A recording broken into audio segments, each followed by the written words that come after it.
70 में करोड़ों की एक्सपायरी दवाइयों का परिवहन मंत्री ने कल सरनाइक में खुलासा किया है, क्या कहना चाहिए? देखिए, सरनाइक साहब को अधूरी जानकारी है। पहली बात, सक्षम फाउंडेशन एक सक्षम संस्था है। वो कई सालों से लोगों की सेवा भाव के काम कर रहे हैं। इस बार उन्हें ऐसा लगा कि कुछ हमारे पास एक कंपनी जिसके यहाँ दवाइयाँ है जो हॉस्पिटल को देगा तो फायर अच्छे भाव से किया। अब दवाई सही है कि गलत है, एक्सपायर है नहीं, तो किसकी जवाबदारी है? वहाँ के डॉक्टर की है। तो डॉक्टर तो मजा कर रहे और उनको दोष दे रहे हैं, ऐसे कैसे होगा? कल मैं तो पूछता हूँ कि आपके घर में कुछ दवाइयाँ पड़ी है, आप बोला मैं फेंकने से अच्छा किसी को दूं, तो लेने वाले को देखना चाहिए मेरे काम का है कि नहीं है। कोई बंदूक रख के चाकू रख के दी क्या, आपको लेना पड़ेगा, या पैसे लेके दी क्या? नहीं। तो ये फालतू बातें हैं। इस तरह से अगर कार्रवाई होगी तो आने वाले समय में कोई भी ऐसी संस्था आगे नहीं आएगी, और फिर भी गलत है तो कार्रवाई डॉक्टर पे होनी चाहिए, नाही की संस्था पर। सरनाईकने आरोप केलेला आहे, त्याच्यामध्ये काय तथ्य आहे, काय सांगा? सर, जर तुम्ही बघायला गेलं याच्यामध्ये जेव्हा कार्यक्रम सक्षम फाउंडेशन कुणाची आहे, तुमचं काय संबंध? माझे संबंध म्हणजे काय, आमचे मित्र आहे अनुज सरोगी, त्याची सक्षम फाउंडेशन आहे आणि त्याच्यामध्ये सुमित अग्रवाल पण आहे. एक सर्व ट्रस्टी आहे.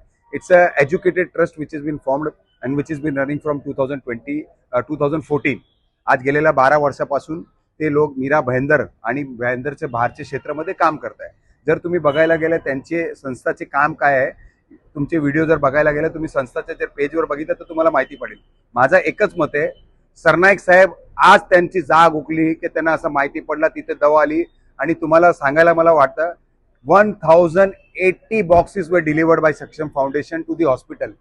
एक डब्बा नव्हता, 2 डब्बे नव्हते, 1080 बॉक्स थे, जिसमें से 180 बॉक्स रिटर्न गए हैं उनके, जब उन्होंने कहा कि कुछ आपकी दवाई हमको काम की नहीं है, कुछ एक्सपायरी होने वाली, तो वो बॉक्स रिटर्न चले गए. तो क्राइम हुआ किधर है? कौन सी क्राइम की त्यांनी सांगितलं की 27 तारखेला ही इनॉग्रेशन झालं, त्याच्यामध्ये महापौर, उपमहापौर, आमदार आले आणि 30 तारखेला ती एक्सपायर झाली. तो ये मेरे हिसाब से उनको दुख इसी चीज का है कि उनको बुलाया नहीं गया. महापौर इस मीरा भाईंदर की पहली महापौर महिला है, तो उनको बुलाना वाजिब है. कोई भी कार्यक्रम में बुलाएगा, और सरकारी हॉस्पिटल में नहीं बुलाएगा तो किधर उनके घर पे बुलाएंगे?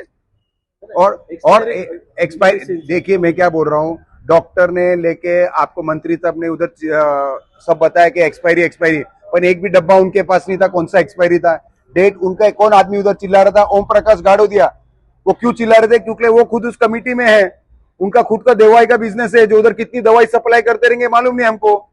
जिनको दवाई, जब 1 करोड़ की दवाई आ गई तो उनका धंधे पे लात पड़ गई है. उनका दुख वो है. दूसरा मेंबर कौन है? वेतोस्कर.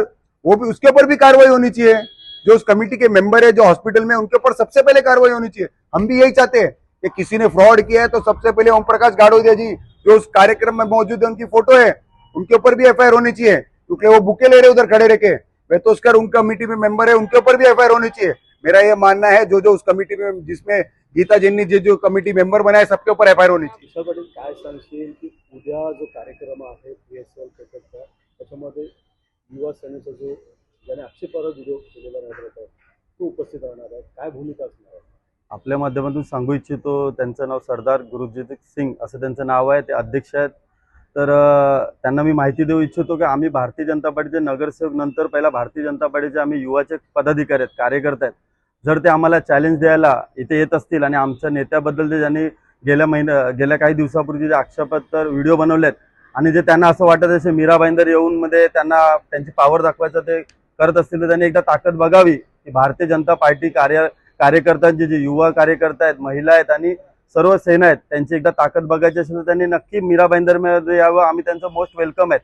मी त्यांचे व्हिडिओ जुने बघितले, त्यामध्ये त्यांनी आमचे आगरीचे अध्यक्ष आहेत, म्हणजे गणेश नाईक साहेब मंत्री, त्यांच्याबद्दल सुद्धा त्यांनी आक्षेपार्ह व्हिडिओ बनवलेले आहेत. तर आमचा आगरी सेनाही त्याच्याबद्दल एकदम त्याला तडेतोड उत्तर द्यायला हजारोच्या संख्येने युवक त्या ठिकाणी उपलब्ध राहतील.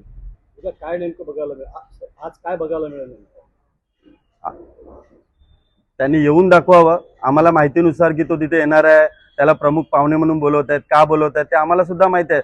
आणि मी आपल्या माध्यमातून सांगू इच्छितो, जर आमची ताकद भारतीय जनता पार्टीची हे आम्ही आमदारकीला सुद्धा दाखवलेलं आहे, खासदारकीला सुद्धा दाखवलेलं आहे. हाच तो कार्यकर्ता आहे भारतीय जनता पार्टीचा, जो खांद्याला खांदा लावून खासदार निवडून दिला, जो खांद्याला खांदा लावून 146चा आमदार निवडून दिला. आणि आम्हाला गर्व होतो की आम्ही भारतीय जनता पार्टीचं एक म्हणजे महायुतीने आम्ही निवडून दिलेलं. आणि जर या भारतीय जनता पार्टीच्या कार्यकर्त्याची जर ताकद बघायची असेल तर त्या जो कोण आहे अध्यक्ष त्यांनी येऊन दाखवावं, आम्ही दाखवू त्याला ताकद आमची काय आहे.